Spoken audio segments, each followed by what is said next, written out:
Brought to you by the Rugby Outlet Mall, equipping you for freedom and connection through rugby. Find out more at rugbyoutletmall.com. I think the minute I stepped on a practice field for rugby, the calling happened. An 8-year plan to be on the team, and I was in it within 2 years. Don't wait until you are a pro to be a pro, right? Like, I like doing something, stopping and learning from it. Like, it just looked like it was a heavy hit. To give up, it's not up. You know, that's the first time I played like professionally. I'm making rugby money. How can I make money outside of it? And there was two Scottish guys, and they said, "Oh, you're here for the movie." Rugby is a sport where that's often coupled with actually having a good time. He looked at me and he says, "You guys are off." Grow rugby, grow rugby, grow rugby, grow rugby, grow rugby, grow rugby, grow rugby. Yo, what's up, everybody? Welcome to another great episode of Grow Rugby. My name is GiftTime Daily, and this is the podcast where we talk with people about the opportunities that they've found, taken advantage of, and just have the opportunity to develop via rugby. We got a great guest, and if you can tell, I'm definitely not sitting at it from home. I'm actually in the airport in Orlando right now as I start to make my way back home from visiting my family up in New Jersey. Not gonna lie, it's been a nice trip, and definitely is part of this end of the year run. We stay masked up out here. It is what it is, unless I had some food in my mouth. I wish I had some food. It probably would be better, but it's okay. It's not really important for it to be seen. But, yeah, see, we got that. But we got a great guest with this one, man. I had the opportunity with my friend and just a great chance to speak with Tiffany Fa'a'ae, former captain of the USA Women's Rugby National Team, Women's Rugby World Cup captain, head coach, and one of the what's the best way of putting it? One of the executive members of the Roots Rugby Club and Roots Rugby Touring Club. We've gotten them through all. And this one was a particularly interesting one because it was the first time I had a chance to actually just do a live. Got to sit down and just do it. So I will say this, bear with some of the sound because some of the mic stuff was a little bit iffy. So there might be a little buzzing in the background. I apologize for that. But for the most part, this was, oh man, I had so much fun with this. And, we just had a great setup, just a great conversation. And to be honest, this is the second time that we did an interview because the first time I did it was actually right before her birthday. And I happened to have lost that footage. So, it gave us the opportunity to do a remix. And I think we got it even bigger and better than before. So I hope I can do more of these lives, and just, as the pandemic lifts up, we can be able to connect with people more on a one-on-one because there's just a different element that goes along with that, and I definitely was enjoying it. And, but guys, I hope you guys having a great December so far. We're only 2 weeks away from Christmas, and the season's coming in fast, so I hope you guys are able to keep yourselves set, and just regardless of the fact, guys need to check out Rugby Outlet Mall, man. Like, we got some stuff in there for you. You guys can use coupon code GREAUX Rugby, GREAUX Rugby, for 20% off any GiftTime Rugby or HBCU Rugby Classic items. And you guys have a chance to be able to grab anything. We got our cups, we got toothbrushes, we got a memorabilia, we got a new book coming through, we got a spectator starter kit. Like, we got some dope stuff coming through. And you guys can go ahead and grab yourselves one, and it's going to be something to be able to watch and enjoy. And then, of course, look, you guys are about to sit with your family. You guys want an opportunity to show them, especially if they don't know rugby, show them what rugby really has to offer. Go ahead and hit them with the Singapore to Tokyo Anywhere We Can documentary. You can find it at redearthfilms.vhx.tv, and you guys can get a solid 2 hours. It's broken up into 20-minute episodes, 7 episodes apiece, and you guys just will get to be able to see how much rugby impacts culture and just how far you can go with it, and it's just so important. Such an amazing adventure. Us going from through Southeast Asia all the way to the 2019 Rugby World Cup. Like, this was an amazing adventure. Definitely one that I recommend that anybody should go see. $17, and you guys keep it and do whatever it is that you want with it.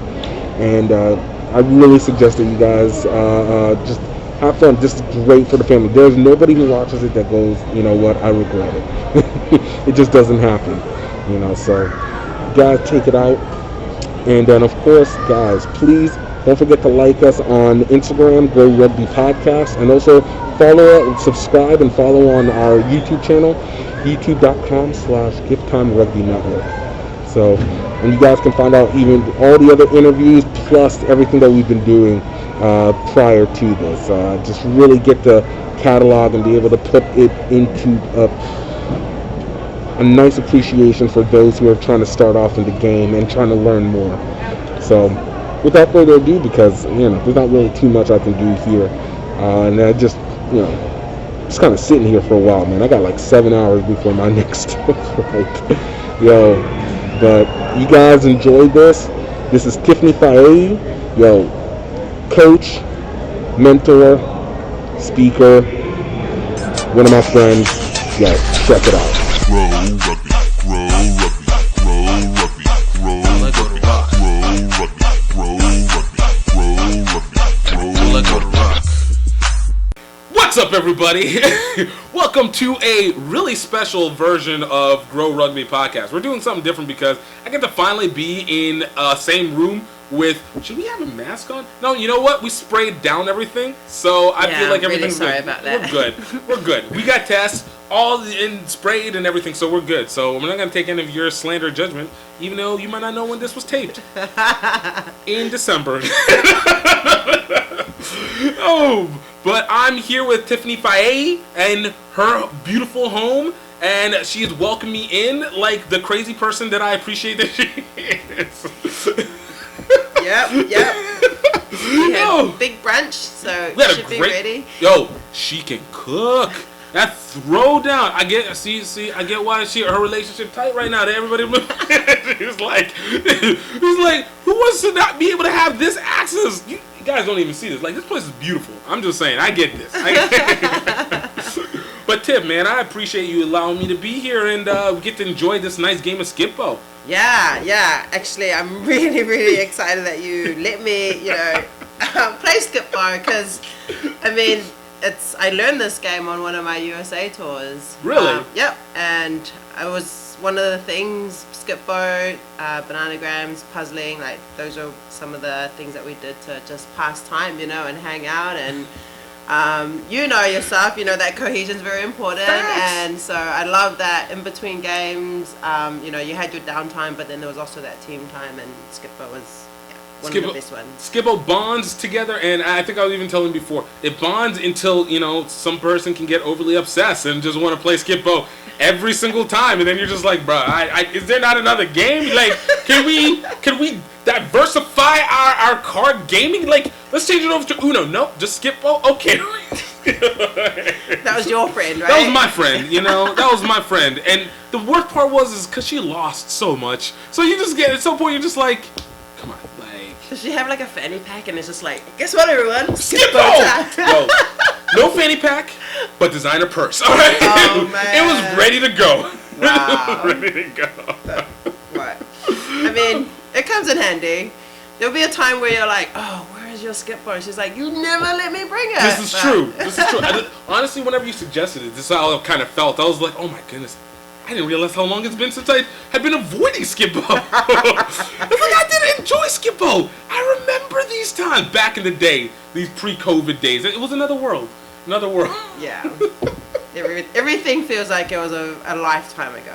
But hey, thanks again for having me on the show. And when you said you were going to be with your family in Jersey for Thanksgiving, we talked about potentially connecting if we could do so safely. So Thank you for letting me spray you down with the Lysol. Hey, I was honored to be sprayed down. I was like, thank you for being this protectionist. Yeah, you know, we are out there, we're still coaching and do what we can, but trying to be as safe as possible. Right. So, yeah. All right, it's your turn. All right. Draw 5. A draw 5. All right. So, drawing 5 and put, no. All right, draw 5. All right. 2, 4. All right. So, yeah, we haven't had to multitask in a minute. I know, right? Like, I'm just even thinking, this podcast is going to be so many pauses in between. It's going to be so much thinking. Because we still want to win. Right? Wait, so do I put... It has to be incremental order, right? Yes. Yeah, okay. That's what I thought. But you can have like up to 4 ones, right? Right, yeah. right. You just build on that till 12. And remember wild card. Yeah, there you go. Okay. You can start. All right. And discard. So discard one of yours here. Wait. One of them. Oh. Yep, and you keep one in your hand, and then it's my turn. Right. And that one always stays down. Hold on, now I gotta remember which one I'm gonna use. Well, you can play it whenever. Right. Yeah, there we go. Okay. So, you talked about being part of this USA rugby team, and obviously you've had such a nice history that goes along with it. And look, I'm not even because we're very transparent here. We did this interview once before, and by my own fault, I lost it completely, and it was a great one. But Tiffany was happy because she was like, I get to redo this all over again. Yeah. I get to come with a hard answer. Yeah.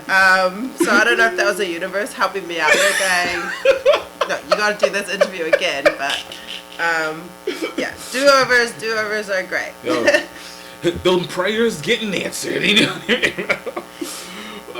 So, I guess it's always fun to go, like, kind of the beginning, because as it is, it's always an origin story. And we're going to do your origin story again, and then where it all started from. Obviously, New Zealand is where your home base is. Mm-hmm. And what got you from being just a New Zealander living it up at home to becoming this international rugby star, and I use the emphasis star, that you became going up to 2017? Yeah, I mean, I would never have, guessed or predicted this, but yeah, started in New Zealand, played touch rugby for church, I think I mentioned that it was a summer thing. We would play other churches within our conference, play a game called Kirikiki, which is Samoan cricket. Nice. Yeah, and then we added volleyball and touch, so yeah, I started playing there.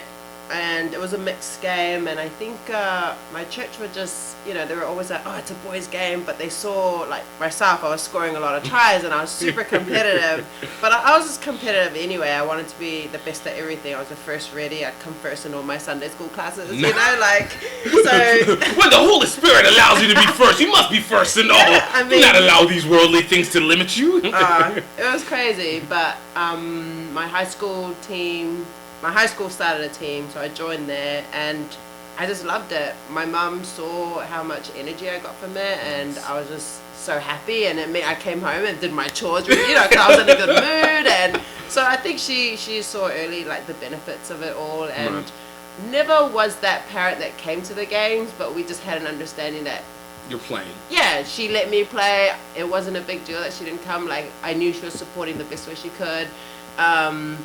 But it just became my thing, and then I was playing Union Saturdays and then Rugby League on Sundays. Oh, nice. So you definitely set up your whole weekend around rugby life. Absolutely. It was, and then my mom's like, take care of yourself. But then I got selected for the Samoan women's league team. Nice. So I played a test match for them in Samoa, in front of my grandma, my aunties and uncles. Was that one of those that, like, because we all know, like, there's one thing whenever you play the game, you have a good one feeling.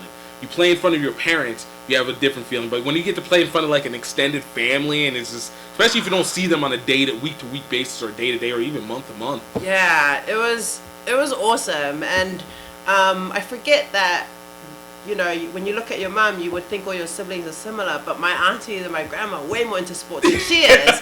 So they were, like, way more fans, and even my grandma's, like, telling me to be strong. She's giving me tips on how to brace my body. And it was just, like, I never saw that side of my grandma, because she was just my grandma for so long, and we just never built that relationship because I was so young when we lived in the islands with her. So it was cool to come back and wear the jersey and represent, and play at Apia Park, which is where, you know, the Mon Samoa play a lot. So it was a big deal that, you know, we got to play in those facilities in that stadium.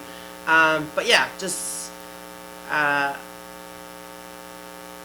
It's just a good feeling. Yeah, it was amazing. It was, you know, you give everything no matter what jersey you play, but when you're playing for like your actual roots and your culture and everything around you is like just like represent your upbringing, it's next level, eh? So I mean, it digs deep. Like you genuinely, the depth of whom you are becomes so much more revealed when you have that, because it's like it feels much more, I guess, larger. Yeah, like if I compare standing there with the USA, you know, emblem. And the anthem as well, like I cry every anthem. Nice. I couldn't sing the whole thing. And Hope Rogers next to me has a beautiful voice. Jordan, like I just listen to them. I let them. I sing as much as I can. But when you let the soul take it in. You're like, yo, my soul is singing with you. When it comes to the higher bits, I'm just like, oh, I don't want to ruin it. But I listen to Jordan. I listen to Hope, and they have beautiful voices. But the anthem just like gets me. And with the American, it's more like the opportunities and like the odds for me to be in that position just hits me. You know, like. For an islander girl just raised in a small island in Auckland, New Zealand, to be here out of all the countries, the US, you know, it's like crazy. But the Samoa national anthem, you think of like your family and your ancestors and the struggle of them, of like just creating me of who I am and everything I'm proud of. So like it's just the pride is there equally, but just for very different reasons. I believe that, and that makes all the perfect sense, because it's different. It's the same, but it's different. But it's one key component is you get to represent something that's larger than just yourself. Yes. You know, yes. I can feel that. Like I feel like even like the few times that I've had the chance to just play overseas, and it's not even playing for any national team or anything like that, but there is something that just goes to saying like, yo, I get to represent in a positive way something of myself. So it's like whether it's you're representing as an American or representing Nigerian or representing black or whatever, it's you get to represent people who are not also there, but they're also kind of in spirit there with you. Yes. Yeah. Yeah. So you know, everyone who's shown you strength growing up, you know, like trying to live through them, but then when you're coming through that process and you're standing there, you're remembering all the players who have also like do anything to be in your position. Facts. So you have to represent them, and you have to like just make them proud and make them come on board going, yup, like they should be in that position. You know, they're representing us well. Because I feel like when you're competing for that role, it's because you want to be, you want to embody, you want to represent, but behave, you know, and it's a responsibility. Like I always think, a lot of people think once they get the jersey, your job's done, but it's like, hell no. That's when it begins. Just because you have everybody who's worn this jersey and everybody that's watching you being like, yo, that's our guy, that's our girl. Like that's my favorite quote on Miracle, my favorite moment is when he selects his team and then the players that don't make the roster leave, and he's like, those are the, like, you would rather be in their position because you guys are about to, I forget the line he says, but he's like, they're the ones who's got it easy. Because they no longer have to represent. There's no pressure on them. Yeah, you know. So yeah, it's an adrenaline rush, and just the feeling that I don't know if I'll ever get that as a coach, but it doesn't matter. You know, I feel very privileged that I've had it. Yeah. You know, so then and to feel that and force you to be your best self, I want everyone to have that feeling in whatever is in front of them. Right. So, and I think that's what drives me now as a coach. It's distributing. It's now sharing the opportunity. Yeah. Yeah. Yeah. Oh, I love that. Still your turn. I discarded. Oh, you discarded? Yeah. I'm out here trying to throw you under the bus. All right, I can only have 5 in my hand, right? Yeah. Right. So, you know, since then, you know, so whenever you got the chance to represent for for rugby league with the Samoa team, you know, like what was that process afterwards? You know, this is an opportunity, and were you able to expand on that while you were in New Zealand?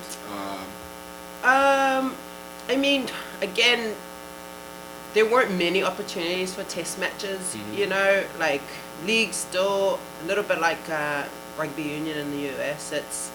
it looks equal from a from the outside, Right. but union is still much bigger. Naturally. So there weren't many opportunities to play a test match while I was there, but we still played club, and it grew the game because obviously it meant that some players were like, oh, what, if I play league I can travel, and then some of them started thinking that, you know, to be in the rugby union pool, there's way more. There's so much obstacles in between there. Exactly. So league might be a shorter option or much quicker. So it definitely, I think it planted a seed, but again, without the people in place to make things happen for the athletes, you know, I think the opportunities, there weren't many opportunities after that.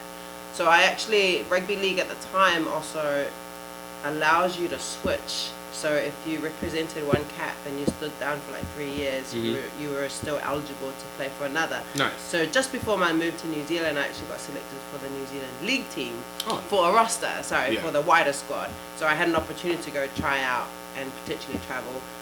But at that time I had already booked my one-way ticket to New York. And I was like, oh my God, do I play league for the Black Ferns, or the Kiwi Ferns, who are like top level. And there's a lot of transfer athletes there as well, people who, double coded, right? So they play union and league. So it was just like the dream gig, and it was, but I made a decision, I got the opportunity, and I had to turn it down. I was like, I'm sorry, I already committed to moving my whole life to New York to see what happens over there. But yeah.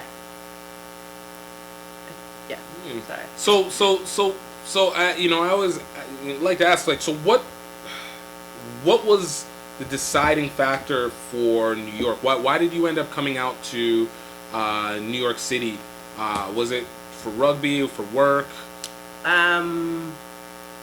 Change of environment. It was a change of scenery. Yeah. I knew growing up in New Zealand with a US passport, I was like, I had to try it. Because you're technically born in California. Yes. Correct. Yeah. Yeah. And so I was like, I came here on holiday and I went to dinner with a couple of some Kiwis and a few Aussies in New York, and the whole conversation was about visas and how hard it is to get here, and I'm sitting there and then my mate's like, oh yeah, this one here has a citizenship and she's living in New Zealand, and it never crossed my mind. I was like, oh yeah, like I can't go do something with it. But I guess again, if it's not something that's in your immediate sight, like there's no reason to. Like you wouldn't be thinking about like, okay, let me go use this U.S. passport, because if you're going to. So asking, you're not thinking about using your visa at any point in time. Like between like going to New Zealand to Samoa, it's not something that you're like, oh, I got this U.S. passport, let me use it. So of course it's out of sight, out of mind kind of situation, right? Yeah. I came here for a Beyonce concert, believe it or not. Queen Bee bringing all the people. Oh my God, I'm a huge fan. She's like, I watched her 4 times that year. Seriously? Yep. Oh my goodness. I mean, I do get it, because I've only been to one Beyonce concert, and I think that was in 2015. And I was like, no, this is legitimately a good performance. And for me, like, whenever I'm watching them, I'm always looking at because I was at the time I'm starting to try and develop my own event. So it's like, all right, so how are they doing all this? Like this, but I was like, yo, this is a really impressive performance. It catches the eye fully. I mean, she's super talented, and she definitely puts on a production, right? Like, I think she's one of the artists who, her and Lady Gaga coming to New Zealand, I think meant they weren't going to make as much revenue because there was no stadium big enough to hold the amount of people that to make and they would still come because to them it was about the fans, right? And they would bring everything. That's awesome. Yeah, like the whole show. So Beyonce was the reason why I came to New York. Saw her at Barclays Center. Did a tour, went up to Montreal, did Florida, did the whole East Coast by myself. You literally followed her. No. I saw her in New York. And then I did a mini tour. Okay. Because I was like, yo, you really are a Queen Bee fan. No, I mean I am, but not. But not to that extent. Yeah. So then, and there was that trip here where I was like, I think I could live in New York. Like, if I'm going to leave my family, I would want to go to somewhere that was going to challenge me at the other end of the spectrum. And I felt like West Coast was very similar to New Zealand in ways. And I was like, if I'm going to leave my family, let me get something different here. Yeah, and that made the decision. So went home, booked a one-way ticket for a year later, and it was same time as the Women's World Cup in Paris, 2016. No, 2014. Yeah. So I did the whole World Cup Paris, stopped at New York, and all my friends went home. Right. But it would have to be 2013. Right? Because if it was 2013. Sorry, yes. Yeah. So, see, it's been so long. It's just like an old kind of messy. Beyonce hypnotized you out of your year. Yeah. She's like, you don't even know what year it is. I don't even know what year is going on. You're just dangerously in love, and that's what. She's incredible.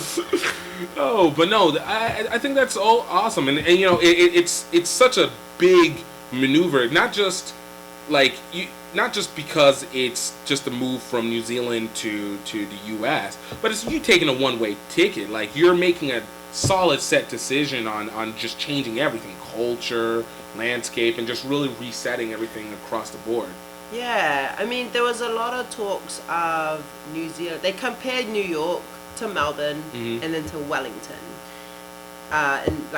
in terms of like metro and diversity, right? So culturally, I think that's what drew me the most, right? And the only scariest part was feeling lonely and missing out on, my sister was pregnant at the time, so missing out on, the birth of my niece.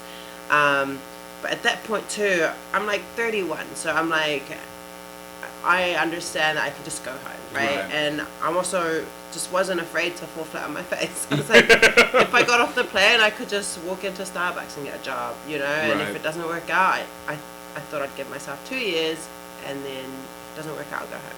Is that kind of part of that outlook that you have even whenever it came to gameplay? It's kind of just like, yo, look, F it, let's just try it out and see how it goes, and then, whatever happens, happens. In a very sort of naive way, my approach is, I'm a good person, my intentions are good, and I'm smart, and I'm strong, and what's the worst that could happen? Like, just don't get myself in stupid situations and play it by ear. But yeah, that is my approach, is just go forward, see what happens, and adapt. Shoot for the stars, and if you just hit the moon, you're still a lot higher than everybody else, kind of situation. It was, there was so many pros to it, Oh, nice. Coming in, we coming. You want to flip that first? Right, true story. Okay. Try not to be coachy. Once a coach, always a coach. Oh, but no, I think that's super awesome. Like, you have that mindset. Is that something that's just cultural of the New Zealand area, or is that something that you kind of resonated, that you just grew and developed yourself, or is it family based, or the idea of like, yo, I'm good, I'm capable, I'm it's the self-confidence and the willingness to say, oh, and if I mess up, well, F it, I always got something to go back to. Is that something that was culturally based, or is that just you or family, or what? I think a combination. So, because remember, Polynesians and in Māori are like very into whānau, right? Family. So even a lot of Samoan families, it's unheard of, especially for your oldest daughter to leave your family, unless it was like to get married, or unless it was something that was obvious elevation, like. So in that aspect, no. But also culturally, we are in a way too raised that we are one in this world, and you have family anywhere, and rugby did that. So rugby made me feel like anywhere I would go, as long as there was rugby, you would find a home. Right. So I knew there was rugby in New York. It wasn't my initial reason to come, but I think I was raised as an individual to think for myself, look after whoever's around me, right? My mum always said, no matter if it's strangers or not, like don't talk to strangers, but be kind to everyone, right? And she's super religious, and she's always like, you know, what would Jesus do type thing. So, yeah, I guess it was pretty fearless, but I never felt scared. Nice. That's legit, and there's a lot that you take from that, because that's not something that people commonly have, and it's always something that people are trying to seek, especially when it comes to making moves. Like even in the U.S., like they say, what is it? Something like 80% of people, 85% of people don't move more than 20 minutes away from where they live, or more than 20 miles, more than 20 miles away from where they were born. So and this is just the U.S., and I can even assume for most countries outside of those who might traverse to, you know, maybe one of the more Western industrialized UK, US, something to that effect. But for the most part, people kind of stay where they are, and a lot of it is that fear of the unknown. Yeah. And so to be able to say that you were able to have that, and that you have it based in these kind of pole systems like rugby, and the cultural habit of a unified grouping, like culturally, like that's an amazing place to be able to come out from. Yeah, and you know, it's in hindsight, like things just happen when they're meant to, right? Like I was in a position to do so. I don't have kids, right? I wasn't in a relationship where I had to compromise and have a conversation and talk about, you know, and there's other people that are impacted by my decisions. Right. So all of that came into play. That's real. People still won't make moves even when they have all that. So it's still real. So that's legit. Yeah. So I'm so grateful that I made that decision. And it just, you know, after doing that, you're like, just make every decision so easy from there. Every decision. The hardest decision right now in New York, or when I moved, was what to have for dinner, because there's too many options. Oh, it's so stressful. agony. But I'll leave New Zealand, went to New York, but I can't decide whether I'm having like burrito or... Do I want Italian? Am I going Mexican? Yeah. Yo, wait, we're gonna go Ethiopian? We changing it up right now. Seriously. And then you turn a corner and you're like, oh, Jamaican. Yeah, yes. Like, it's yeah. Oh, dude, that's awesome. You know, so like, what was that next step for how you ended up connecting with the rugby community here in New York? I actually got the email for the VP for New York Rugby Club in the line in the bathroom in Paris at the World Cup. Oh my God. I'm not even joking. We're standing in line, and my mates are like asking me about New York, are you ready? We're about to stay. And someone just heard, and like a rugby, like, oh, hey, you go to New York? Oh, here's an email. Oh, nice. It's mental. Yeah, and I was like, thanks. Random, but all right, sure. Yeah, and so I had the email on me, but I didn't use it till, when the World Cup was done by August. I was back here. I think the Commonwealth Games were happening at the same time, and I remember going to the pubs going, wait, you don't have rugby? You don't have the Commonwealth Games? I was like, where am I? And I forget. You guys don't do shipping and rugby? Like, who are you people? Sailing? Duh. There was little things like that where I was like, whoa, I am not in New Zealand anymore. Like, it was those little moments. I was like, how? Okay.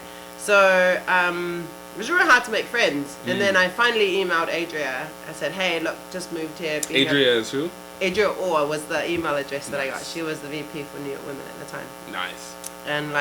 And she happens to be the only one on the team who spent time in Samoa too. So she's like, you're Samoan, bro, So, she tells me that they're down at Pier 40, and I rock up. And immediately they're looking at me like, and then I open my mouth and I'm like, oh God, like the pressure to perform now. Right. Like, everybody knows this is in your blood. You gotta do this. They're like, she's brown, she's big, and then she like opens her mouth and, oh yeah, she's gonna be mean. And I have not played in like a minute. And I was like, oh man, now I'm gonna have to bust out my best moves on my first practice just to make an impression. But I was too, like, I couldn't keep up. It's like, it's a fast game here. Yeah. Right? There's like, I remember thinking, yo, we rock way more than we need to. Just keep the ball alive.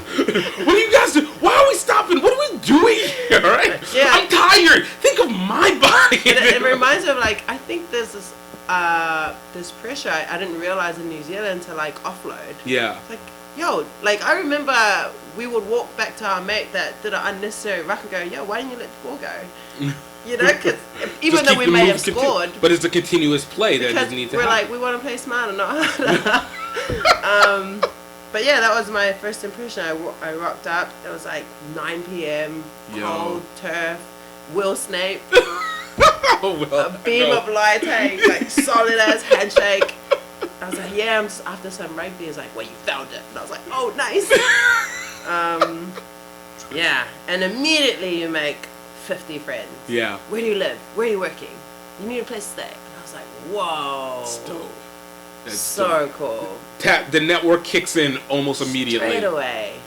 And I'll never forget that. And I think that's why, like, going to New York, you know, season 2, they nominated me as captain. And I've never been in a system like that before where they nominate you. Because usually it's just appointed. Yeah, in New Zealand, the coach chooses. Yeah. Because the coaches over there are very observant in terms of, like, character, right? Their fitness is to see who can handle and who can communicate while under pressure, who picks up their mates. It's not always to see who's the fastest. So theirs is to really look at, you know, who's the one... Yeah, and who's the one picking up the one next to them, right? Who's the one doing that extra rep for the team? So when they nominated us, I was like, oh, I don't know if I trust this system. It seems like a popular thing now. Like, and of course, and my accent, I knew it was a hit straight away. And I was like, guys, like, but yeah, I accepted the nomination, and they voted me captain. And I was like, oh man, this is taking a turn. Right. It's like, I didn't see this go. I didn't see this coming. No. And then they're like, oh, the USA coach wants to, you know, would like for you to come to this next camp. You had said all the impressions early. It was, yeah. So I showed up to James Madison and I was like, everyone has abs here. Like, have you seen that? Like, you've seen our teams in New Zealand. We're just, the skills are there, right? But the fitness is not at the same level. Right. Like it's getting... But it's running fitness, it's game fitness, but it's not like aesthetic. No. The same level of aesthetic fitness that goes in. So if someone rocked up to a practice in New Zealand and they're like, Jack, we're like, oh wow, like don't want to tackle that one, you know. So I remember being really intimidated, and then we were just doing normal catch pass, and I was like, oh, okay. A lot of drop balls for you know. They're real strong looking, but them hands getting kind of slippery. Yeah, and it was like, it was cool. It was cool, but everyone was friendly, and they were like, yeah, I just found like a lot of them are transfer athletes, you know. Yep. So they're learning the game for the first time, but because it was just about that time, like this was what 2015, 2014, something like that. Yeah. So it was like right at that time where everybody's like now getting on that hyper excited range where the Olympics is about to kick in, and they're like, all right, we got to find all the athletes, like find all the speediest and best athletes, and what can we do to be able to transition them? Yeah, and it's year 1, 2 after the cycle, right? And at year 1, if you're the national team coach, it's kind of like your year to just do what you want, right? Because you don't reset, right? Yeah, you know. So, huge opportunities. Nervous as hell, and when we're at the tryout, you know, and Steinberg's like, you know, would you be available for a tour? And I was like, sure. Like, what? And he's like, but I need you to prop. And I was like, oh. Oh, wow. I was like, yeah. I mean, when did you normally play whenever you were playing? It was 8-man, I was 12. Nice. You said you let that freedom. Yeah. But I get it, because I was like, well, yeah. I mean, looking around, I was like, who else is gonna prop? Because, you know, I was one of the bigger ones at camps, you know, whereas I'm more medium that kind. So it was like a lot of changes, but exciting, because I love new stuff. I'm like, oh, okay, and I love the challenge of going, okay, how is this gonna work? You know, where am I needed, and you know, what do I need to do to make sure that I'm pulling my weight, right? So, yeah, first tour, 3 games, right? England, Canada, New Zealand. I played maybe 7 minutes, the whole tour. Oh, wow. Yeah.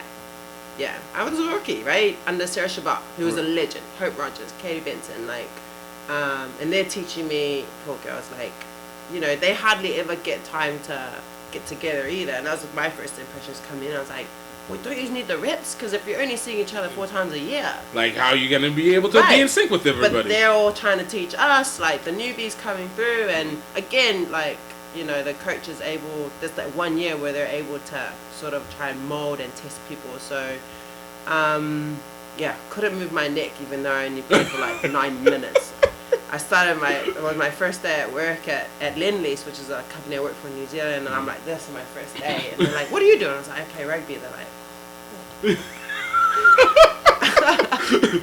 and I was just ooh, she's a badass, but yo, she could be injured. No. Yeah, and actually, that same office, when I went away to the World Cup, and I came back, and people on the elevator like looking at me and like saying hi, and it was my first day back after the World Cup, and I was like, he never says hi to me, you know. And it was like corporate one end, because we're down at the other end, and like I work at Grand Central Station, right? So we were on the 9th floor. So and it was the head office. So we had our, you know, our legal side, HR was at one end. So, and you don't often cross paths, but everyone knew who I was. And I was like, what? And I came back, and my boss, who had never known anything about rugby, showed every game. Wow! In the lunchroom, in the social hub. Yeah. So they're just like watching in awe as you're just performing, and I had of no course, idea. This was the 2017 Rugby World. So like you're not only is it like having that ability to show it, but you guys were dominating during that time too. Oh, man. So that just increased. They're just like, oh my God. I wonder if they had that, if it was that feeling like, oh, is that what she's been doing? Yeah. and what's funny is, and I didn't notice this, they're like, Tiff, you're really soft-spoken in person, and you're nice, and you're like always smiling, and they're like, when we saw you on the TV, everyone's like, yo, don't mess with her. And I was like, I had no idea.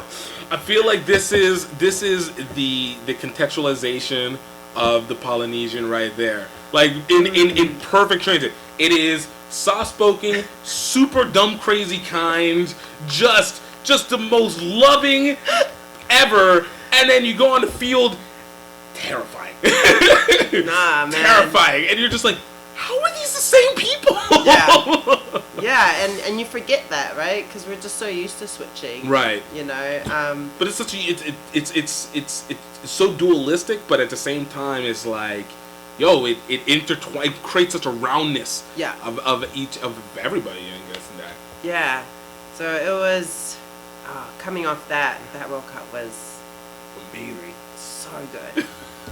I'll never forget that. And it was more like seeing the rugby community come alive for the women, you know, so showing up, and I was like, Ireland did a great job. At the airport, Women's World Cup, just like showing banners up everywhere. Nice. It was so good.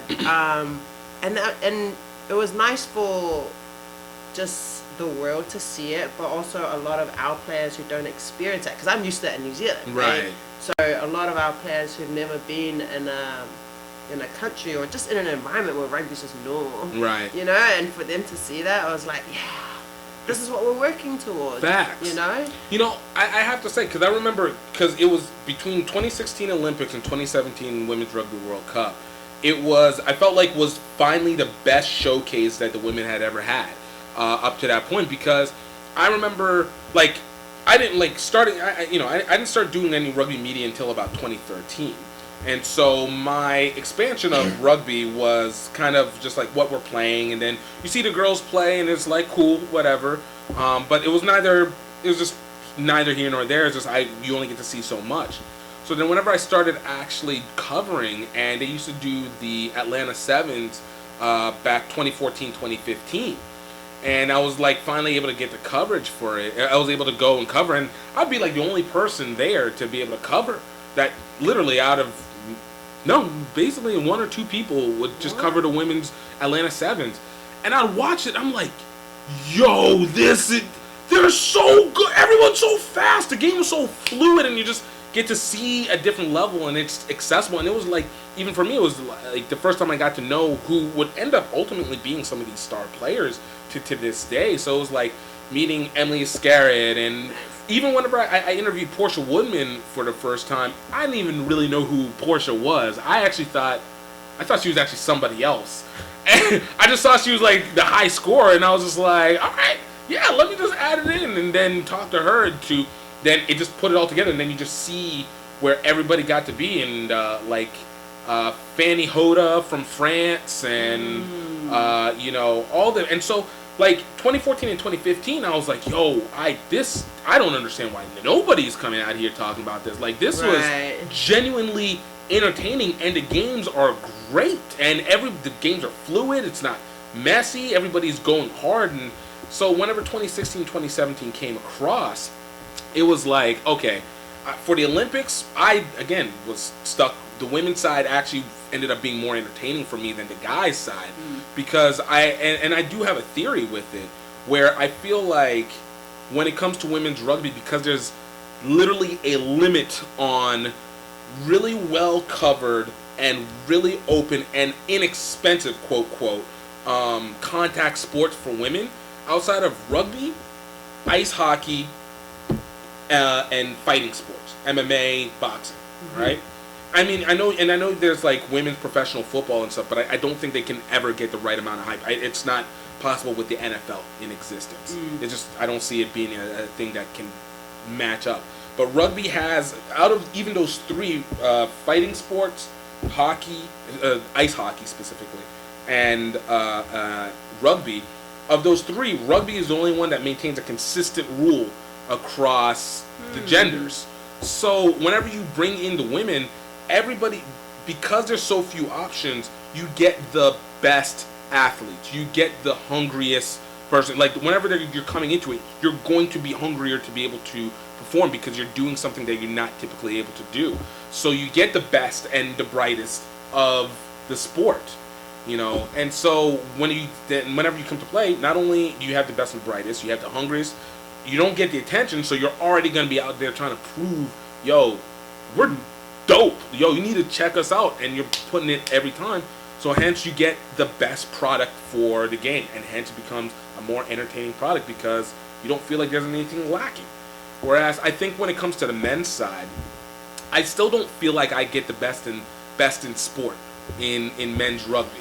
And I think it ends up hurting the game because it takes away from it being like, I guess, maybe fair, not even fair, like competitive across the board. I don't feel like the best of New Zealand is going against necessarily the best of the U.S. And it's not to say that nobody's doing their best, but it's just from a talent to skill level, everything, because the money's not there for it like that, because people are still learning it. You don't get the best and brightest, so every game feels like there's always a little bit of an asterisk to it. It's like, oh, you're the best because you just been doing this longer. It plays a little bit, but it's like, at what point does doing it longer and then your skills kind of come to some kind of even ground? And so like in 2016 Olympics came, you got the most entertaining, even though I think the camera people were hella sexist. Oh my god. I've never seen so many purposeful butt shots in my life. It was so many of them. I was like, yo, you guys aren't even trying anymore. No, I was like, especially when Australia were playing, I was like, why are they always on their shorts? On the shorts! Every single time! I remember me even making a video on like, yo, this is all butt shots. This is crazy. And so then, but the 2017 Rugby World Cup, I think, was the best production that was done. Because like you said, it was getting the athletes that were part of the Olympics, and you brought them in. So now you had something to recognize against, and I feel like Australia was able to build up from there, US was able to build up from there, and a few other teams, Canada and etc. You see them also now playing the Women's Rugby World Cup the next year. Now, and then the way that they were doing the games, they're providing us real stats, you're getting regular names, you are getting stardom with proof, you're getting data with the eye test as well. Right. And so now it all brings it together. So it's like now I can connect to these people. I can name people off the top of my head. I can actually follow what's happening from a point. And now like each game feels like there's meaning behind it. Yo, we're coming down to the Final Four. Who's it going to be? It's going to be France, and it's going to be Australia, it's going to be England, it's going to be the U.S., and there's just going to be New Zealand. You got these perfect rivalries and these tough games, and everybody hit so hard in that game. Everyone is from the field level. Like, what was it for you guys? Because from the spectator, I was just like, yo, this is amazing. I mean, in our camp, the language was always, we're going to be the fastest, we're going to be the fittest, right? Because, we needed to admit to ourselves that in terms of the skill and experience, we were still, pretty raw compared to the other teams, right? Individually. Right. But we know that rugby's beautiful like that. It's just the team that goes the hardest for those 80 minutes, right? But like to your point, bringing those sevens players over definitely just changed the game for us. In the camp, like, I'll be honest, there was some dynamics, right? Because you imagine being a player that's going for that wing fullback position and you've invested 3 years, right? Of course. And then on the last year before, you hear that they're bringing those sevens girls over. So you knew that now your chances are like, so as a teammate, we had to acknowledge that. So that's something that we had to build around. It's an adjustment period. Yeah, right, but you're right. Like, watching the games back, because when you're in it, it's like you're so focused, you don't get a chance to really sit back. It was like, I couldn't be prouder of the women and the display, that we put on for rugby. Right. Especially with the spectators, but I do think a lot of it was down to Ireland and the hype and the support we felt, I think for us especially, coming in was interesting talking to, I'm really good friends with especially the New Zealand captain, and what they said about the US, and this is funny, it's like, they were most nervous playing with us because it's like, the French style, know the Ireland style, but the what's US, this US style? they're just like, you just gotta watch everything, like they can come, we can be physical, but we also have the speed, so it was on us to try and get the right rhythm because we knew that we could be threatening in all areas. Exactly. Right? But it was a matter of, making those right decisions at the right time. And that's something that we're getting there, right? And that comes down to IQ, which, when we come back home, it's like, how do we build that, so that... And it develops that actual regional style that you guys can be able to fit the system in properly. Exactly. And then to get ourselves in a position where we could play like a game profile that's adaptable to our opposition, like a real specific. Right. Because what was interesting, like New Zealand, where they're at is they studied us. They knew that Cheddar had a mean boot, right? Yep. Every other opposition, we were able to make those yards and pin them down there, but New Zealand put 2 down there. So now that take that option away, and I wish we were at a position where we could go, okay, well, what's our opposition's weakness? And what can we play? But we were still like, no, this is our shape, stick to our shape, trust in the process. Look, learn what we have and just smash through. Yeah. But our coaches, their plan at the time was like, let's just lay this foundation, use this World Cup to, get that experience. But the goal was always that the majority of that group, because they were still quite young, were going to go into this next World Cup. Right. But now there's new coaches, so, there's a whole new cycle. That was the mindset of that makes perfect sense. And you could see it because I know for most of the games you guys just were right through. And I know the only one that I always kept saying was just that New Zealand opposition.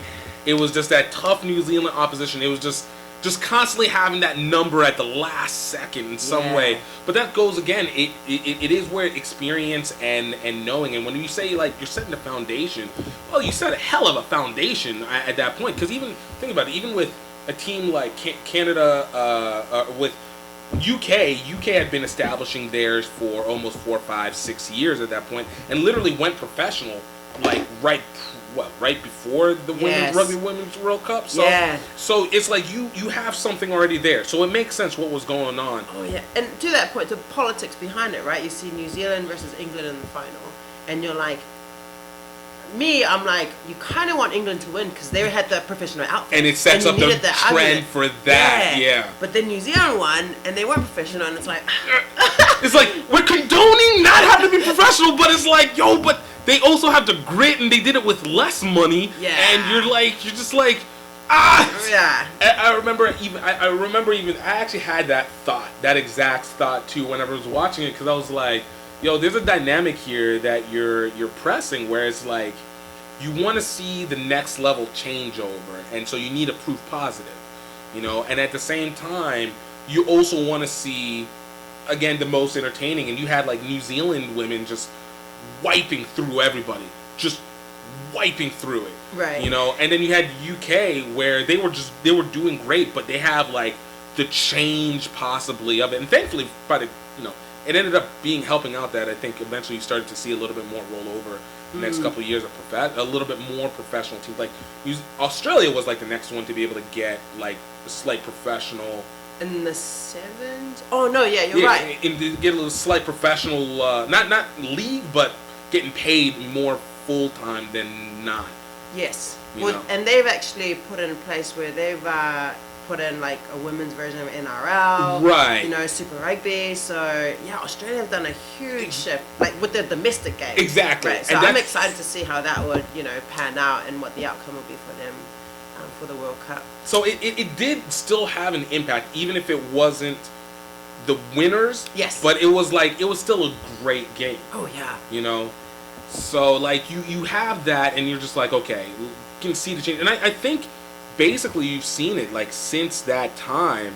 I feel like the women's game, literally since 2007, the women's game has at least been allowed to get more attention. There's been more willingness to be able to bring attention, not the extent that it should get, but at least there's arguments that are now being presented that say like, yo, like, okay, let's really actually invest in this for once. Yeah, I mean they just extended the number of women's teams Right, to 16, yeah, right. 2025. So there's movements there. It's definitely going in the positive direction, you know, but it's taken a minute. Yeah. I mean, isn't that the nature of things? Right. You know, but I do wonder, and you know, I remember I was actually talking with it was a few weeks ago with, her name is Anne Unwusseri.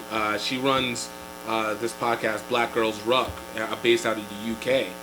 And I was asking her about what it was with the women's game, specifically on how they've been developing it in the UK. Because again, if RFU is considered the richest rugby union in the world, you would also assume that there's a certain level of progression that goes along with them. And she was even mentioning like, yeah, you know, it's been slow, but they've been a little bit more active in trying to do it. There was one program called like Get Her Boot On or Put the Boot On or something like that, where you what do you call it? Where they are actively trying to get women in more elite academies or something to that effect, or make it part of the physical education concept.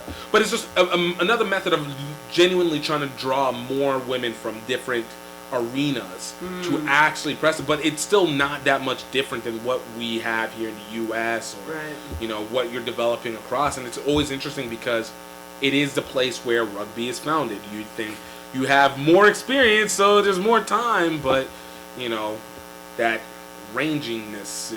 It's risk. I don't know. It's a weird. It's an interesting dynamic, I guess. Yeah, I always think and that's the beauty of America, I guess. It's, you know, rugby.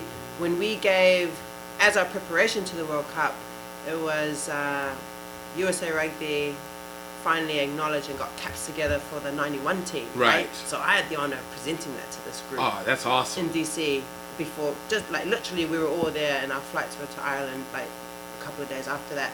And like, so some of us were being educated at the same time, going, wait, they never got their caps, you know, because it wasn't. Remember, it took a while for them to acknowledge that it wasn't even a World Cup. It wasn't until like what, like 2001, Yeah. 2002, something like that. And you know, and all that stuff's on social media. And then it wasn't until like months later where I noticed the Black Ferns, New Zealand Rugby acknowledged Black Ferns. Yeah. But again, like New Zealand's ahead in the men's game, England are ahead. But why? But over here, things move. Yeah. You know, and that's why I love it, because it's like I don't know what the culture is, but the culture is a bit more encouraged here to speak up. Right. You know, so once something's here and we see the dynamics of disparity, it's like we're more encouraged to speak up here than we are in New Zealand or in England. And I remember someone saying that, well, the culture must be good there. New Zealand rugby must support the women. That's why they're doing very well. And it's like, well, no.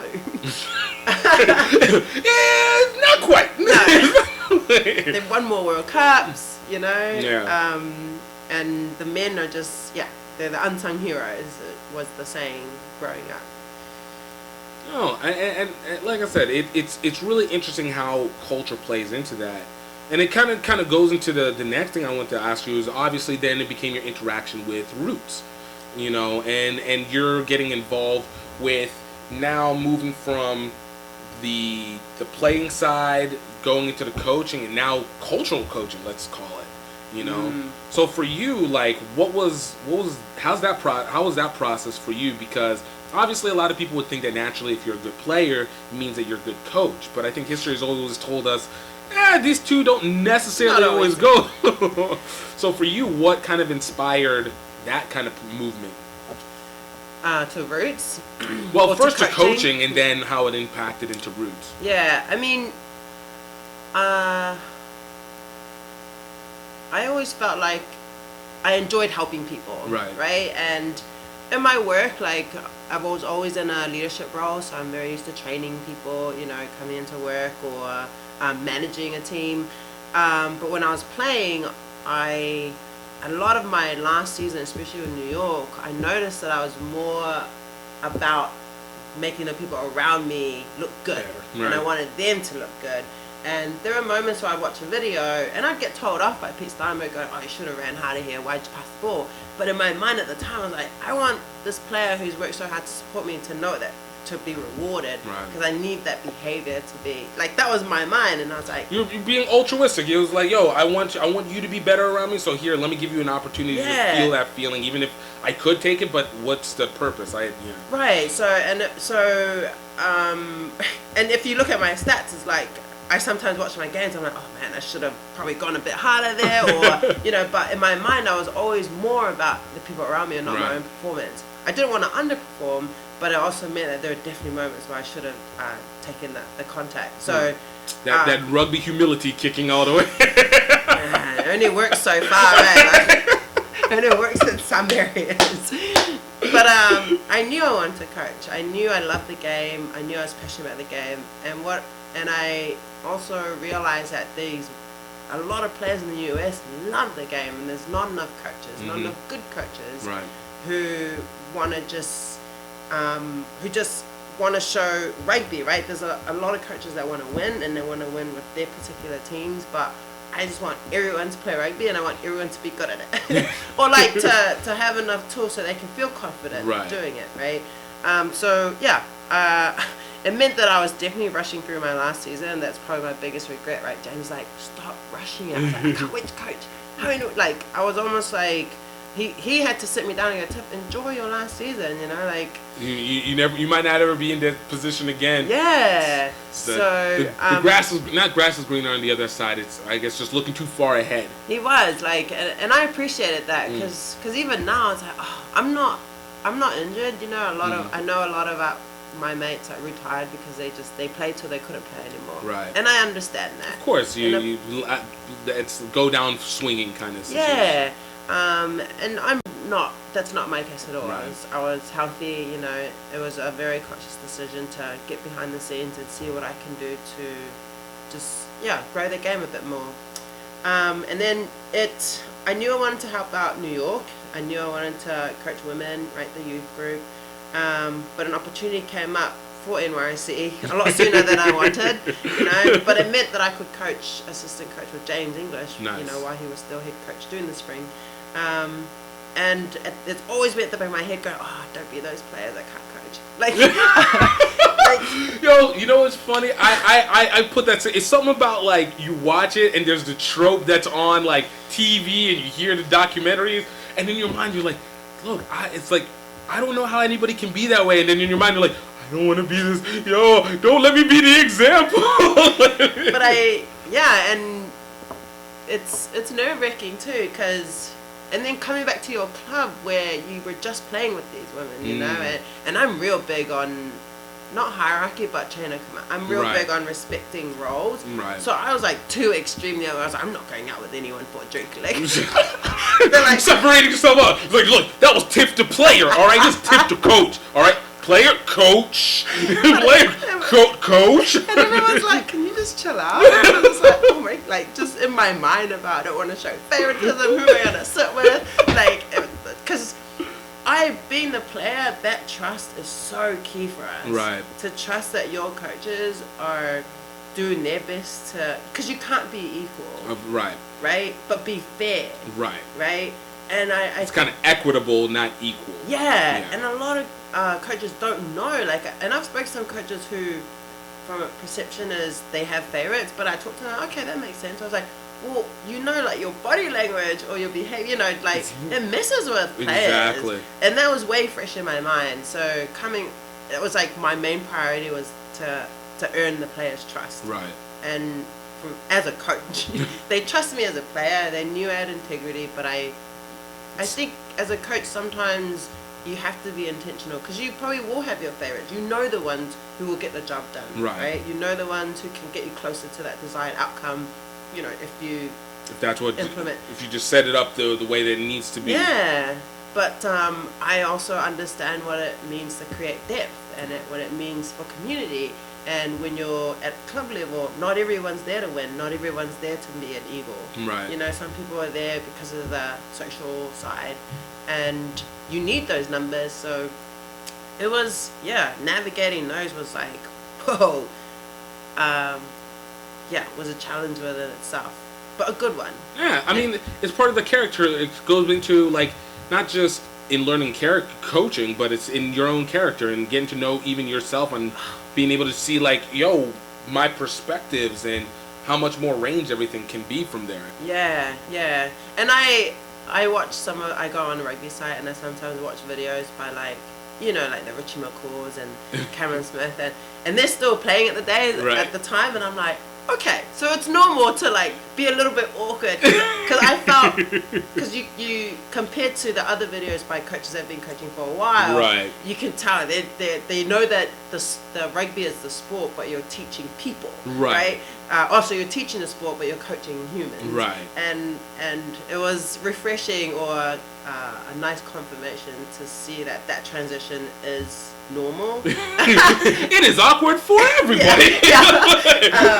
Nobody gets this naturally. And I haven't shared this with some of the girls in New York, but I remember like while I'm trying to describe something, like seeing some of their faces, and it just really shows the respect. And I came away thinking, man, I'm so lucky to have that respect from these players to let me to just hang there and search past the awkwardness and take the content. You know, like facts. You can't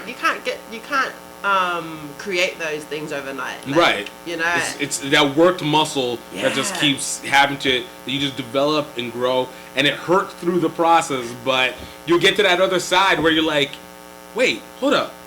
People understand what I'm saying?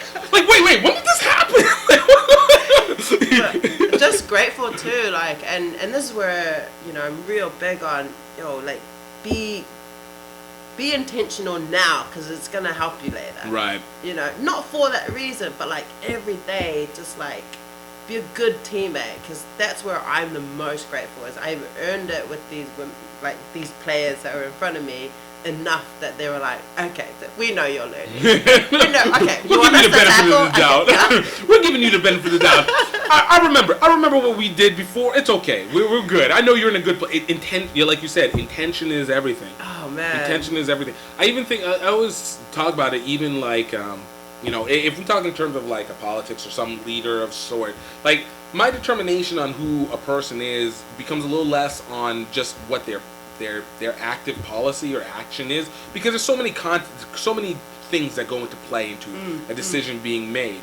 But it's like, look, maybe not so much of the can I have a beer with that kind of person, but it's like, if this person seems like they're genuinely wanting to help, and even if they're making bad decisions, you're just like, look, I know what you want to do. Right. This might not be the best way about going about it, but at least I know your intention was to do that. It does allow you to have a little bit more ease with where the errors are, and a little bit less harsh attack versus, like, as long as they're also willing to learn. Yeah. Obviously. Yeah. But if it's just like, you know, a person who's like, oh, I got this, and then on top of that they're making mistakes, and then you're like, yo, I'm about to fuck this dude up. Like, I don't know what you guys are trying to do right now, but oh, they're pressing the line. Oh man, yeah. And then, you know, obviously with Roots, you know, and T and Kyle were we started having conversations, and I don't know if I ever said the words. I think I just jumped in there and got involved. You know, and just then insert yourself inside. I'm like, wait, what? Like, yes, please. We need more representation, and we need more people focusing, you know, on players of color and making the game more accessible. And we're all sitting there. We don't all have the answers, but you know, that's our passion. Is like, how do we create these opportunities? And so the founders, they came with the acronym, and then I saw them go on tour to Vegas, and then I saw them come to New York. And it wasn't until year 2 where T's like, oh, we'd love to have you involved. And oh yes, that's when it happened. She asked me to come coach in the summer for the women's team. And there are definitely some players, some of my mates that were like, but it's not very inclusive, Tiff. Like, are you sure you want to be involved? And I was like, oh, I don't think we can have this conversation. Like, well, so for you, that's actually a really interesting, concept. Like, you know, obviously you're not black, but you are a person of color, and not just a person of color. You're Polynesian, which, I mean, for what it's worth, even if you take some level of an Asiatic side or not, like, there's an African mix that goes along. Enough Samoan people have darkness and dark skin, where it's like there is definitely a clear mixture that occurs that you do. I think there is, whatever in BC era, whenever everybody went into their different ways, like we just traversed over there. So like when you were working with Roots, and you have probably white people who are like saying like, hey, like they seem to be very key in just having black people. Like for you, what was your thought process in going through that, and just the involvement, or how you reacted? Yeah, I mean, initially I was like, oh yeah, you're right, you know, because there's always a part of us that's like, we never want anyone to feel left out, right? Even if it means to our detriment, right? You know, but I think I had to believe in this cause, and I was like, this is necessary, you know, and we hope it's temporary, you know, that we're having to just make this statement to plant the seed, to start a conversation, and then not Roots going and fixing all the things, but Roots just starting that conversation so everyone else can start looking into their own little hearts and going, how can we, you know, are we diverse? Right. So in that, for that aspect, I was like, yes, I am very keen to come on board. And also because I am Polynesian, and even though we are well represented, you know, in the All Blacks, you know, there's still moments of racism in New Zealand that's allowed and shouldn't be, and it's part of the culture. But it looks different, right? Right. You're talking about the I think there was a perfect moment that I think that resonated with me, and it's not necessarily Polynesian, but I think it's when it comes to dynamic of look. And I remember this guy on this documentary, a rugby story. We were talking about it. And he said something to the effect of the English, and this was for South Africa. He was like, the English and the Boks, so I guess the Dutch people. He was like, when they warred, he was like, that was the most extreme version of racism that I had ever seen. And and you just look, and I guess to go, yes, in South Africa, the two sides. But that's why I go like, it looks different in terms of like, there is a maybe I would assume a different level of an acceptance, where the subtlety is, you know, your place, as opposed to stay in your place. It's, you know your place. Yes. Why are you trying to move into this area and that kind of aspect? Is it similar to how that is? Totally, and I know that if New Zealand had the same structure in the US, there'd be less Islanders playing in the national team. So because there's no college rugby, there's no university rugby, right? And rugby's played after high school, you can play club. Right. So it's way more accessible. But I think that if I put Polynesians in their shoes here, we'd be the exact same. But still limited in and unable. Yeah. You know, like you have to.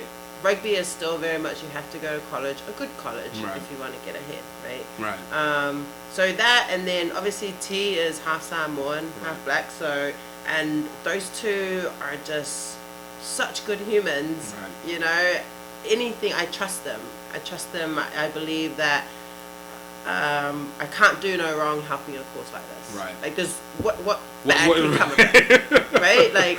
Other than I get to share my knowledge with players who, if I only spent time at camps and clinics and, you know, in the past 30 years, I may never have gotten to work with some of the athletes that I work with now. Right. And these are the athletes that sport would make the biggest impact. Exactly. You know? And just level things up. I need things to be leveled up.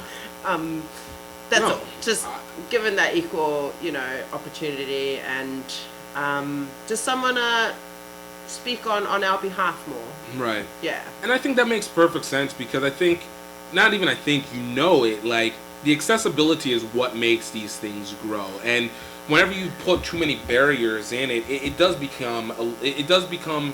filters out what you can have the best of, because the best might not necessarily have the affordability to it. Yes. Whereas and especially if you're trying to promote this, and one thing that's always promoted, especially when you're trying to promote the sport as just being like, oh, all you need is a mouth guard and some cleats and then you can go, but like you can only go so far and you can't even be seen because you have all these factors that are still not involved, or you have to pay to be able to get access to them. So it's like, how do you not even just grow the sport, how do you evolve? Like, how do you actually develop into something that is more than just what it started out with, you know? And so you have to have, like, I love how you say, it's like, it opens up these conversations because these are conversations that needed to be had to begin with. Yeah. Yeah. So,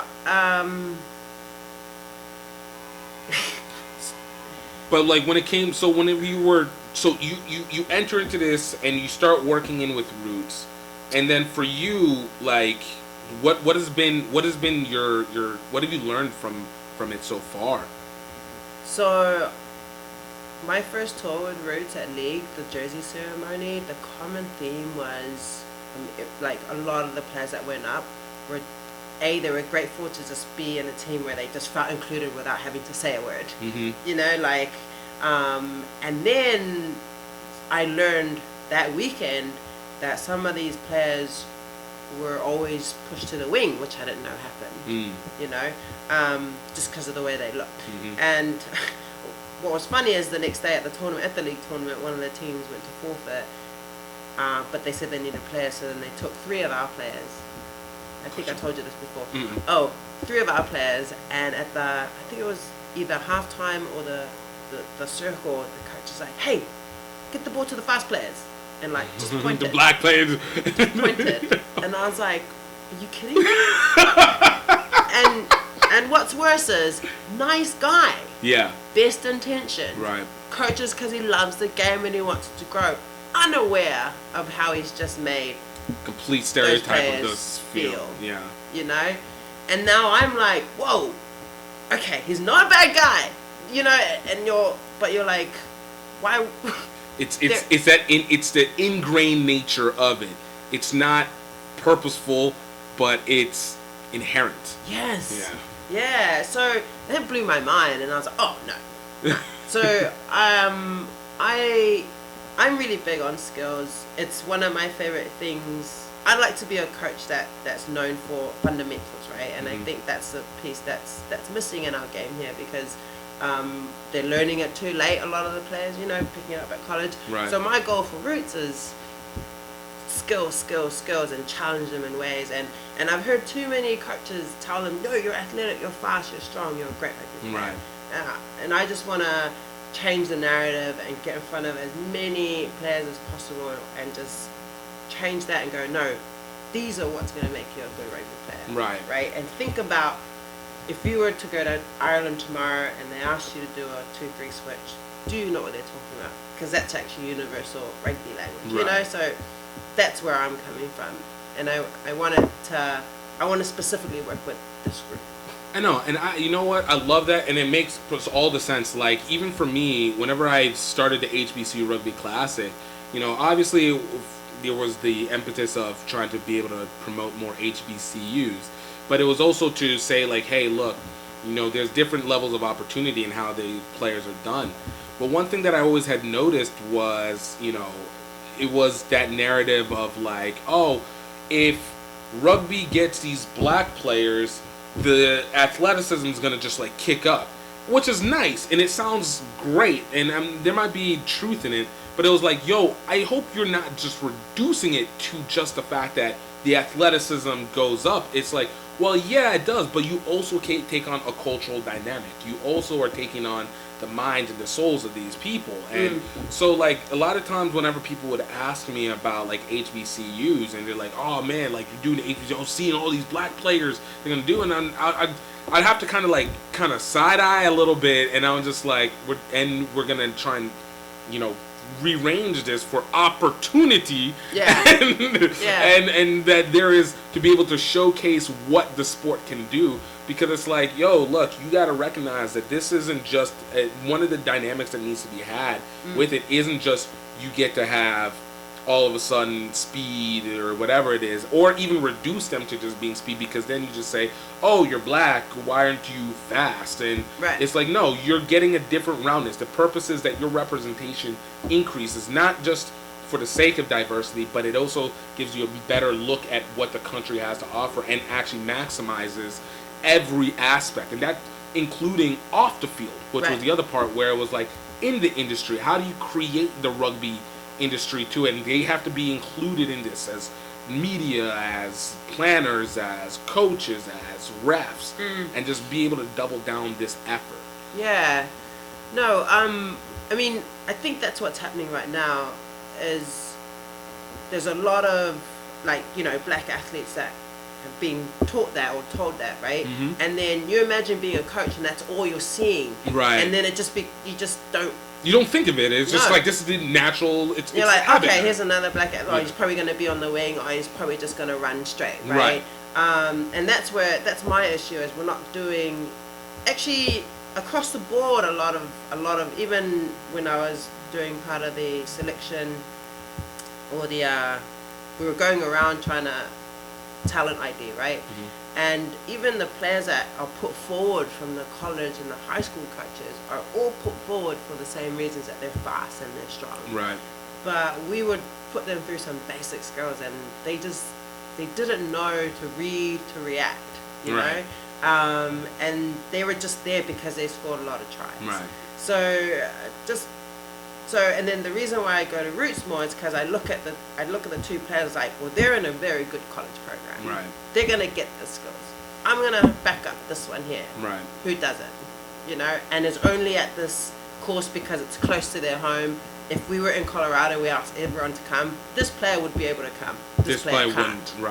And it's those players that I'm looking for, or that I wanna, you know, help out, because whatever opportunity they get, you know, we want to make sure. We want to make sure they're prepared. Oh, I think that's real. I think that's really real. You know, and obviously, like I said, it resonates. These are the things that set up what the generations coming forth. It has to start somewhere.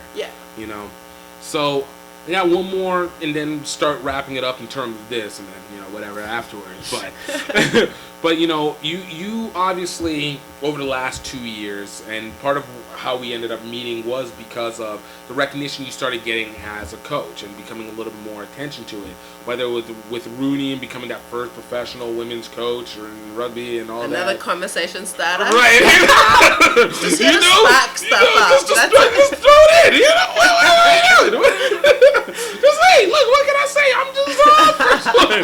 You know, and just being that, like, and obviously your resume, like for you, how has it been that you feel becoming more responsible as a representation of a progressive movement, as opposed to just being able to say a former player who coaches, or being just another person who used to play? Yeah. Like you were in ESPN, Fox Sports. I mean, you took the full gamut of the media round. So for you personally, coming from humble beginnings in New Zealand, and then, you know, just getting to enjoy the familial fashion of the U.S. rugby community, like, what does it feel like now as you continue to get elevated in terms of platform?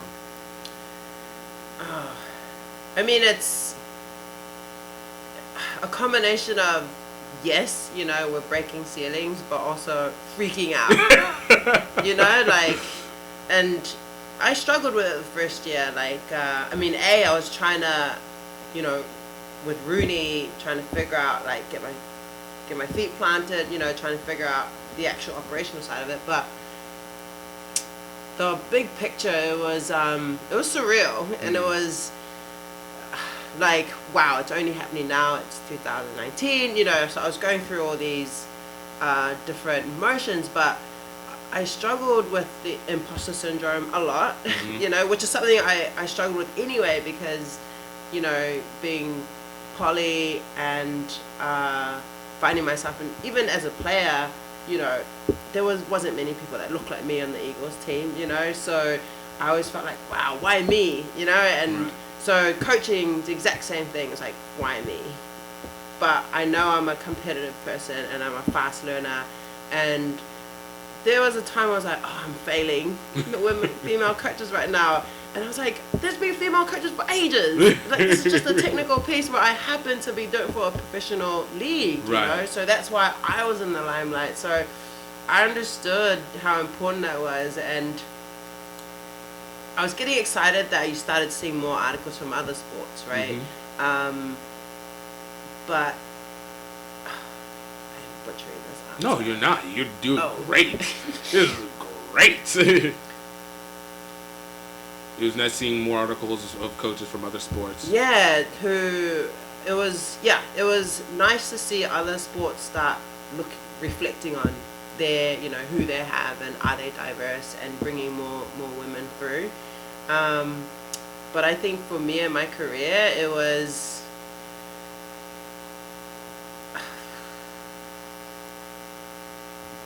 I was not satisfied with how things went, you know,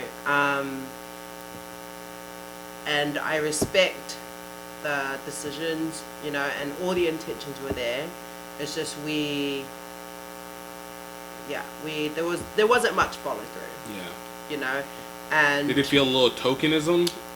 It felt like tokenism. Yeah. But and this is, you know, me also just giving the benefit of the doubt, right? And knowing that no one intentionally wants to throw anyone under the bus, right? Or no one intentionally wants you to fail, right? So it was like just these really well-intended, and just blew up. It went way bigger than any of us anticipated, you know. But it was just really unfortunate that there was no follow-through plan. It wasn't a really well thought-out process, right? Like, I couldn't commit full-time, so I wasn't traveling with the team, and I didn't like that, right? So I was like, yeah, this is great, but I actually really want to be a good coach, and I want to learn off Tolks and Keys, you know, and I know that the best way to learn is to travel with them. So I was a bit disappointed that I felt like the MLR knew that even though it was through Rooney, it was put in the MLR in certain spaces, and I wanted some of them to see that this is something worth budgeting for, a flight for me to go to these games, you know, to give me the opportunity to learn firsthand. But none of that happened. So in the end, it felt more and more like tokenism. But we can't ignore the progress, like it still means something, right? There's still a symbolic nature to it. Yes. But it should not be considered as the standard at that point. Right. Yeah. You know, and I was very lucky. The team we had, like the Rooney boys, were amazing. We were all in the same boat. They were all like, "Whoa, what's happening here?" And I was like, "Yeah, you know, we're all trying to navigate the waters because there was just news reporters wanting to just interview us all the time, right? You know, and someone like myself who I like depth, right? And there were a couple I was like, this feels very forced, right. You know, like, yeah, but I could not. It's not a bad position to be in. Right. It's a nice. It's great attention. It's a celebrity effect. Like, it's nice to be appreciated. It doesn't feel. It sucks if it doesn't feel like you are living up to it. But at the same time, like, there's something that you can do with it. And I mean, obviously, people were bringing you in for speaking gigs and stuff like that. Again, that's how we met over at the MICR, you know, the banquet, you know, and just having that opportunity. That's what it is. I know you're gonna edit this, but I like the revelation that you had in that moment. So I might not edit it. You're gonna delete it again. Actually, this has never been recorded. I was like, yes, it really, really allowed me to get in spaces I never would have. Yeah. Right? And it opened my eyes. I'm a big believer that things happen for a reason. Right. You know, and because of that, I had access to so many things. And because of those networks, I'm able to just have way more connections. And whatever I decide to do next, like at the moment it's Roots, I have the connections that I know will give me the support and the resources because of that. Nice. Right? So, it was so fun. It was fun, and, you know, for the coaching side of it, it was also very frustrating coming off the World Cup, knowing how hard it is for female athletes to even be the best in the world. Right. To this domestic league. Right. That is just, there's money there. The pressure's not the same, and even like seeing some, and it just showed how. I just felt like compared to the women, some men take for granted what they have. They don't know. If they knew what the women had to go through, I don't think they'd believe us. Right. You know, and that part there, like seeing what it could be like if someone just believed in the women's sport and supported it in the way that it would just, the game would just change, because it goes back again. Like when there's lack, the hunger goes up, and if you feed it a little bit, you'd be surprised how much can be done with even just a little, let alone just even matching it. Yeah, and like you said, there's like I remember, so Emily Heinrich, she was the captain for the Stars versus Stripes game that happened. She said she thought rugby was a women's game because she only ever saw her mum play it. Nice. But then her dad came and was like, "Yeah, he's gonna go play too." And he's like, "Wait, I thought only mum." But again, it's because, like you said, we're not competing with basketball and football, you know. And I do think the US have a very, very, the women are much closer to winning a World Cup. Yeah, than the men are. Right. But yeah, learning that side of things and just learning just where the bar is for the men's game was really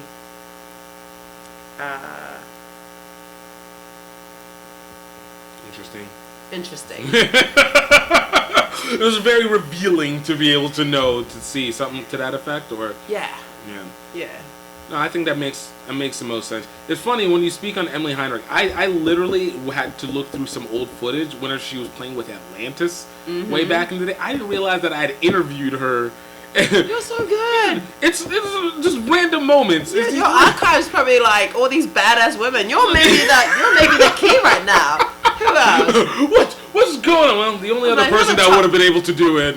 I'm like, who's the top 10 women players in the world? You probably have an interview with all of them. Look, man, I would try. Look, we take advantage of the accessibility, and look, if we give it, like, let's go, let's take advantage. So good. But you know, it's ironic. It's nice to see the growth, but like you said, it's good that we are seeing there's pooling that's occurring of trying to bring everything to a certain standard norm. but we're still have so much to go. And I think that's where it comes into now. It's intertwining the industry as well as the sports into each other. And I think we're in, especially in the U.S., I think we're such an early stage of the industry. And you know, we're winding down, but you know, I even remember, again, whenever I first started, like 2013, like the fact that, and I'll give it credit, like Laura Gill, who used to be the USA Rugby media manager, like she gave me an opportunity to go to a game. Like they approved my media pass. I think I was only made GiftTime Rugby maybe like 5 or 6 months prior to it, and it was like, yo, you opened it up. And at that time, it's still not really a whole lot of people. Good for you, though. But I think it's that opportunity, and that's where it's like you start to see it. That's when we had like guys like I think Curtis with This Is American Rugby, and you had Headley with the Rugby Life, and obviously Rugby Magazine and stuff like that. And you start to see it, but it was still very minuscule. And then now, you know, you've got, you know, myself, you got the Roots, even though it's not a media platform, but you guys are kind of creating into a media platform as well. You know, as much as a team, you have obviously Goff and his setup, and regardless of what people feel, like you had Rugby Sevens magazine, and then I love how you're like, regardless. I knew it was him. You call it what it is, you know. It's even with COVID did us all over. Look, man, it changed the game. It changed the game out here. A lot was revealed, a lot lost, you know.